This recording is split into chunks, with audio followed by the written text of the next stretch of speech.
क्या आप भी उत्तर प्रदेश पीसीएस 2027 की तैयारी कर रहे हैं? तो आप ये 5 मिस्टेक नहीं करना, नहीं तो आप फिर से 1 साल के लिए पीछे हो जाओगे। आपका ये जो प्रीलिम्स है नहीं हो पाएगा, क्योंकि 90% से ज़्यादा लोग इन्हीं मिस्टेक को करते हैं जिन वजह से वो किसी भी एग्ज़ाम में पास नहीं हो पाते। उन्हें ये लगता है कि पढ़ाई बहुत कर रहे हैं लेकिन एग्ज़ाम क्लियर नहीं हो पा रहे। उसके क्या कारण हैं? उसके कारण हैं ये 5 मिस्टेक जो हम अपनी पढ़ाई के दौरान करते हैं। और ये 5वीं मिस्टेक ऐसी है जिसमें आप देखते हैं कि कुछ लोग ऐसे होते हैं जो बहुत कम समय में अपनी तैयारी को पूरा कर लेते हैं और एग्ज़ाम को भी क्रैक कर लेते हैं। तो वो 80/20 रूल को अपनाते हैं। ये 80/20 रूल क्या है और हम इसमें क्या सुधार कर सकते हैं? तो यहाँ देखिए, पहली मिस्टेक है कंप्लीशन सिंड्रोम। कंप्लीशन सिंड्रोम क्या है? तो हम जो है सिलेबस को देखते हैं, उसके टॉपिक को नहीं देखते। उसमें हम किताबों को देखते हैं। सिलेबस में देखा हमने एंशिएंट हिस्ट्री को पढ़ना है, पॉलिटी को पढ़ना है, तो हम क्या करेंगे, एंशिएंट हिस्ट्री की किताब उठा लेंगे और उसको ख़त्म करने पर जोर देंगे। पॉलिटी की किताब उठा लेंगे, पॉलिटी की किताब को ख़त्म करने पर जोर देंगे, ध्यान लगाएंगे। लेकिन हम कॉन्सेप्ट को समझने का प्रयास नहीं करते हैं। हम ध्यान देते हैं कि कैसे भी किताब ख़त्म हो जाए, किताब ख़त्म हो जाएगी, हमें एक कॉन्फिडेंस आ जाएगा, लेकिन वो कॉन्फिडेंस होता है फेक कॉन्फिडेंस, जिसे आप कहते हैं झूठा आत्मविश्वास। और हमें कुछ भी याद नहीं रहता। हम किताब को पढ़ लेते हैं लेकिन उसमें जो लिखी बातें हैं उनको समझने का प्रयास नहीं करते और टाइम हमारा इसमें बहुत ज़्यादा खर्च हो जाता है। हमें इसमें क्या करना है? सॉल्यूशन क्या है इस चीज़ का? सॉल्यूशन ये है कि हम जब सिलेबस को देखेंगे, सिलेबस में किसी सब्जेक्ट को देखेंगे, सब्जेक्ट के अंतर्गत हम उसमें देखेंगे कि कौन से टॉपिक हैं और किस टॉपिक को हमें ज़्यादा समझने की ज़रूरत है। हम फोकस करेंगे कि एक टॉपिक को इतनी बेहतरी से समझ लें कि हमें कहीं से भी प्रश्न अगर आ जाता है तो हम उसको आसानी से सॉल्व कर लें। तो हम यहाँ पर टॉपिक को तैयार करेंगे, बुक ख़त्म करने पर फोकस नहीं करेंगे। दूसरी मिस्टेक अब देखते हैं। दूसरी मिस्टेक है रिवीजन डेफिसिट ट्रैप। ये क्या ट्रैप है? ये ऐसा ट्रैप है जिसमें 80 से 90% जो चीज़ें आप पढ़ते हो वो भूल जाते हो, फॉरगेट हो जाती हैं। तो इसमें होता ये है कि आप देखिए, 80 से 90% भूल जाते हो, आप पढ़ते बहुत हो, लेकिन जब एग्ज़ाम सेंटर में जाते हो, प्रश्न पुस्तिका सामने होती है, आपके सामने उत्तर भी होते हैं ऑप्शन के रूप में, फिर आप कहते हो कि हमें समझ में क्यों नहीं आ रहा, हमने ये चीज़ पढ़ी है लेकिन ऑप्शन भी नहीं लगा पा रहे। तो ये ऑप्शन का ट्रैप आपके सामने घूमने लगता है। मेहनत आपकी जितनी भी थी वो सारी बेकार हो गई, क्योंकि रिवीजन डेफिसिट ट्रैप के अंतर्गत आप फंस चुके हो। क्योंकि आप चीज़ों को पढ़ते गए, पढ़ते गए, पढ़ते गए, लेकिन आपने उनको पीछे पलट कर ये नहीं देखा कि हमें इसको रिवाइज़ भी करना है। तो हम किसी भी टॉपिक को जब तैयार करेंगे, तो उस टॉपिक को हमें 24 घंटे के भीतर एक बार रिवाइज़ कर लेना है। रिवाइज़ करने का मतलब ये नहीं होता कि हम दोबारा से उस चीज़ को फिर से पढ़ने लगें। फिर हमें तीसरे दिन उस टॉपिक को ही रिवाइज़ करना है। फिर 7वें दिन हम उस टॉपिक को रिवाइज़ करेंगे, 21वें दिन फिर हम करेंगे और 45वें दिन हम फिर अब करेंगे। ये मैं डेज़ का जो सर्कल है आपको क्यों बता रहा हूँ, ये सिस्टम आपको क्यों बता रहा हूँ, क्योंकि हमारा दिमाग जो है नई इन्फॉर्मेशन आते ही पुरानी इन्फॉर्मेशन को हटाने का काम करने लगता है।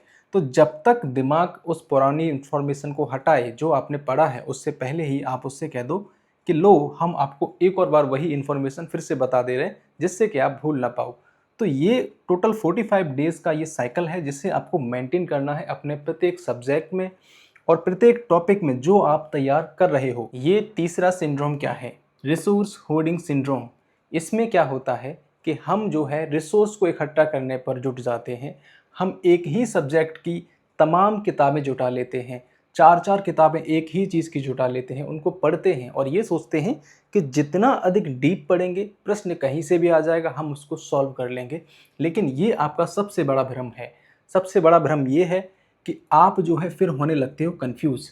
आप एक किताब की बजाय जब 4 किताबों में वही चीज़ पढ़ोगे, कंटेंट वही है, बस 1-2 चीज़ें चेंज होंगी, तो आपके ऊपर कन्फ्यूज़न का दबाव होगा। आप कन्फ्यूज़न बहुत ज़्यादा होने लगेंगे, कन्फ्यूज़ होने लगेंगे, आपको चीज़ें समझ में नहीं आएँगी और एक दबाव पड़ेगा रिवीजन का, क्योंकि जब इतना सारा आपने पढ़ लिया तो अब रिवीजन नहीं करेंगे। हमने यहाँ सोचा कि रिवीजन, हमने यहाँ पर क्या समझा था कि रिवीजन अगर नहीं करोगे तो आप जो है इस रिवीजन डेफिसिट ट्रैप में फंसोगे। लेकिन यहाँ पर अगर 4-4 किताबें, जैसे एंशिएंट हिस्ट्री की हमने एक कोई किताब ली, उसमें पूरा हमारे काम की चीज़ है। हम सोच रहे हैं ये तो हो गया, अभी हम एक और किताब ले लेते हैं किसी दूसरे राइटर की, उसमें बहुत अच्छा लिखा है, तो हमने एक और किताब ले ली, इसलिए हमने 4 किताबें जोड़ ली। अब चारों किताबों को जब रिवीजन करने बैठोगे तो कभी नहीं हो पाएगा। तो आपको करना क्या है? तो आपको इस तीसरी मिस्टेक के लिए करना है कि कोई ऑथेंटिक सोर्स आपको चूज़ करना है, वो एक ही सोर्स आपको रखना है, बार बार उसको रिवीजन करना है, उसके पी बाई क्यू लगाने हैं, प्रैक्टिस करने हैं, शॉर्ट नोट बनाने हैं। केवल एक आप चूज़ कीजिए, जिसको भी आप चूज़ करना चाहें, 4 रिसोर्स पर मत भागिए। अगला जो मिस्टेक है जो सभी करते हैं, practice gap error. Practice gap error क्या है? प्रैक्टिस गैप एरर ऐसा है कि हम पढ़ते गए, रिवीजन भी किया हमने, चीज़ें याद भी की, लेकिन हमने कभी मॉक टेस्ट नहीं लगाया, कभी प्रैक्टिस सेट नहीं लगाया, जिस वजह से क्या होता है कि जब हम एग्ज़ाम में बैठते हैं तो हमें प्रश्न पुस्तिका मिलती है, प्रश्न को पढ़ा, हम 2 मिनट तक प्रश्न ही नहीं समझ पा रहे कि प्रश्न में क्या पूछा जा रहा है। आपका प्रश्न समझने में ही आपका बहुत सारा टाइम चला जाएगा, आपका जो एग्ज़ाम में टाइम मैनेजमेंट होता है वो पूरा ख़राब हो जाएगा। एग्ज़ाम हॉल में आपको घबराहट होने लगेगी कि अब मैं क्या करूं। तो प्रैक्टिस गैप एरर को आपको ख़त्म करना है।